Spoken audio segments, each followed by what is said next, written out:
if you don't pay your rent. We're going to call you. We're going to hit you every day until you pay. Or you have a tenant who doesn't pay or pays late. Okay, a tenant who doesn't pay. First and foremost, tenant has until the 5th to pay their rent. From the 1st to the 5th. On the 6th, it's considered late. You're going to get a late fee. Then you're going to get a daily late fee on top of that. So you're going to get, in our case, we charge $50 on the 6th and then $10 a day for every day that it's late. That can snowball very, very quickly if you don't pay your rent. You're going to get a text message, you're going to get an email, you're going to get a phone call on the 6th of the month. You're going to get a text message, you're going to get an email, you're going to get a phone call on the 7th of the month, and on the 8th of the month, and on the 9th of the month. We're going to call you, we're going to hit you every day until you pay. You're also going to get a notice. That's called a 3-day notice that basically states that if we don't receive payment in 3 days, we can go ahead and file eviction. In most cases, we're able to collect. You have some people who chronically pay late, or they have their paycheck that comes in on a certain day and then the paycheck gets delayed. There's always situations where we can make exceptions. If you're a tenant who always pays on time and then pays late 1 month because something happened, we'll be more forgiving. We'll take away the late fees that one time as a courtesy. But if you're a chronic late payer, you can expect to pay a lot of late fees. You're going to be getting those notices. And if you don't pay after the 3-day notice, we're going to file eviction. And that starts the clock for a court case. You're going to get served a court date, and you're going to have to come, and you're going to have to basically justify why you didn't pay or why you haven't paid. In most cases, we don't end up in eviction court. Usually the 3-day notice does the trick, and you're getting called and texted every single day.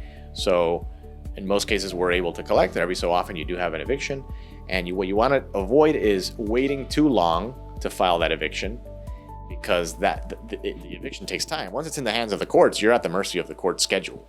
And it could be 30, 45 days, maybe 60 days in some cases, before you actually are able to see a judge and make sure that that tenant gets removed. So what you want to do is not wait too long to file the eviction.